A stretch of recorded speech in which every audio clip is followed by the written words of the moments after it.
welcome back. I'm hoping that you're watching these. This is the Media Mongrels. Once again, I'm here with my stalwarts.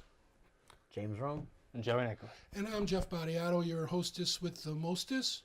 And today, we're going to call this section, and I hope to do this again and again, we're going to call this a bone to chew on, because get it, we're Media Mongrels. So I'm going to throw a question out there, and you are going to throw some answers back at me. Sounds good. First one, your best comic book movie. Favorite comic book movie of all the ones so far. Right now, the most recent is Guardians of the Galaxy Volume 2. Not a very creative answer or title, but that's what they decided to call it. I like the original Crow movie. That's probably my favorite. Really? Yeah, the James O'Barr story. Okay. And? I hate to give a cop-out answer, but also, The Crow #1. Wow. Brandon Lee did a really good job. Well, so, and there have been a lot of comic book movies. Yeah. Past that didn't take it away? Really? Didn't lose? You didn't something flashier or more elaborate? I liked Winter Soldier a lot. That was definitely really good. Okay. Captain America 2 and 3, actually. Okay. Yeah. Civil War is also very good. Yeah. Okay. But doesn't I agree with still those. Still town. Okay, I'm throwing out there, this one's not Judge Dredd, but it's just Dredd. That was awesome. Yeah, this was the one that Sylvester Stallone tried to ruin and thought that maybe they'd never revisit this, but they're going back and they nailed that character completely, and I thought from start to finish they had the flavor down, and they were teasing a sequel, and to this day not so much. That it hasn't been solid, but the props to the head. He played Bones in Star Trek, and the actor's name. It's sad that my old dusty brain can't remember. Carl Urban? But I mean, and look, the notion. I had been a comic book fan of Judge Dredd, and knowing that he never, and I've ever seen the comic books, never took his helmet off. And then Stallone in the ego, the helmet comes right off and never goes back on. Oh, I hated This that. guy, Urban, man, never in the whole movie, messed up, screwed up, shot up, the helmet never comes off. And that was so, for a celebrity, a star, to throw his ego aside and really totally take care of a character, I appreciated that in no end. Especially since those Spider-Man movies with Tobey Maguire. Yeah. They kept tearing his mask off every 5 seconds, and he was crying through the whole movie. The really bad notion of what a comic book movie is, and it took me completely out of the film. I just kept saying, this is not how you do this. And then Just Dredd put me right back into it. Okay, so When I saw that movie, we went opening night, and the sad thing, there was like 6 different people. Mm-hmm. So when it came to the store, I'm telling people, man, you need to see this movie. It's awesome. They're like, oh, like Judge Dredd? Yeah. I'm like, no. See, and I go, it's so sad. It's like saying what Batman and Robin to Batman Begins. Right. How bad Batman and Robin was. Yeah. I know how good Batman Begins was. And and just a side note, I always said I don't blame it's Schumacher's fault. It wasn't Clooney. George Clooney's. Clooney did what Schumacher told him to do, and I think that that he took a lot of pipe for ruining that franchise at the time. I don't think it was Clooney's fault. I think it was more Schumacher. I just didn't like when they interviewed him. He made jokes about, like, oh, guess who killed the Batman franchise? Yeah. It didn't help it much. Okay, biggest disappointment to date of all the comic book movies that you've seen, and what left you hanging? You want to go first? I want to say the Devilman live-action movie. Certainly, Devilman is a anime from the 70s. Okay. Very underground. Not a lot of people know about it. No. Nobody's gonna know about it.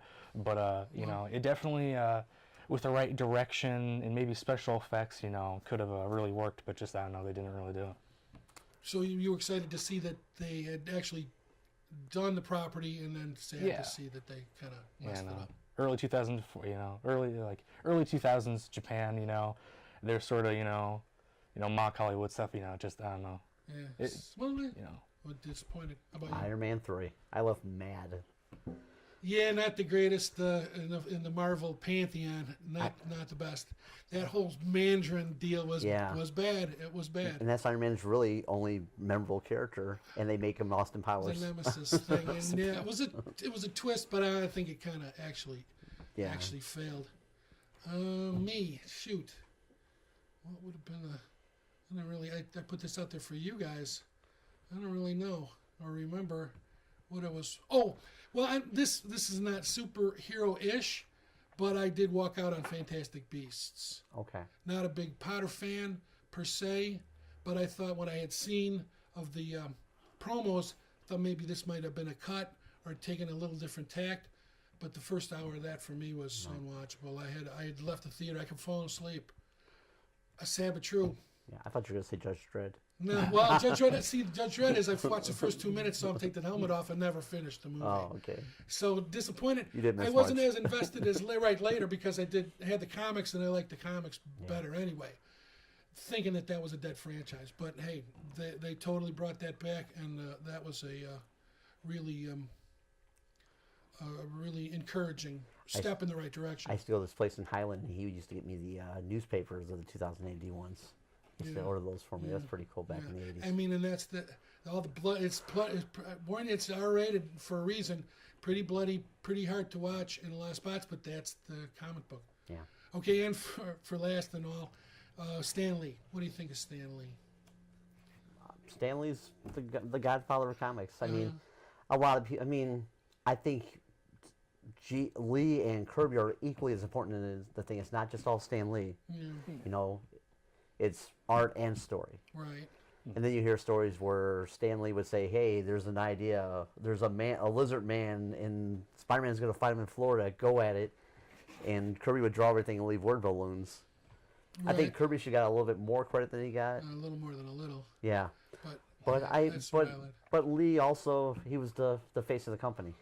Well, no, go ahead, Joey. Oh, yeah. Well, I definitely enjoyed the Stan Lee and Jack Kirby Captain America comics, you know. Sure. And it's a shame you didn't really do much after that, you know, or at least that I know of. But, you know, I think that as a movie cameos are definitely enough to, you know, keep me satisfied. Well, that's the thing. I think that unfortunately Lee gets a little more credit than Ditko or Kirby in that. I know you have to be writing, but the artwork that Kirby was putting out there, he was setting precedences all the time. And I just kind of feel that with Stan Lee, the personality, he's pushy, and that's a good thing because you're pushing a product, and he did that well. Unfortunately, Kirby and Ditko kind of got second billing, and they didn't deserve it. All three of them, if at the very least they're all equal. And then to watch Lee kind of scoop it all up just for circumstance-wise, I find that a little hard to swallow. It's funny you bring this up because something currently like this is going in the comic book world. Yeah. Where Marvel's pretty much saying, you know what, the writers are our main focus. Right. Art is secondary. And then at the retailer summit that Joe and my other staff went to, they said that Romita Jr., Jim Lee, Capullo, and Kubert were all there just for that one day for the retailer show. And they blasted Marvel saying, you know, we're artists and we're just equally as important to the story. You know, where maybe Marvel should not have put that statement out there. But I mean, I know guys that worked for Marvel and they said, you know, it's not what it used to be. I think from what I've seen over the years, I was more art first. Right. Story second, art first. So if the story was a little dim, I could live with that because the artists were such. I think that maybe marketing-wise or money-wise, Marvel's comic division is trying to not make celebrities. You know, they don't want a guy that they have to pay above scale because he's caught on. So they're going through artists on books where you don't even really know. And it seems like writers are getting the push. Who's ever writing it is more important to them than whoever's drawing it. That's just that's what I see. They don't want those imagers where all those artists are like, you know what? Liefeld, Lee, McFarlane, Well, Byrne, Stravinsky. Yeah. Byrne burns his own bridges. I Well, love John Burns, but Byrne was never as good as when Terry Austin was inking him. Yes, That's when he I made his agree. bones, and then as soon as he sort of separated, his art was way thinner, way more blocky. Well, not a lot of detail. It was he was living on his laurels for a really long time. When he was doing all those Dark Horse books, the Newman and stuff like that, it wasn't as catchy as his Fantastic Four run, which I love. Well, I lost it kind of when he was drawing everything. He was doing Hulk, Fantastic Four, Alpha Flight, and Well, that's not true with Alpha Flight.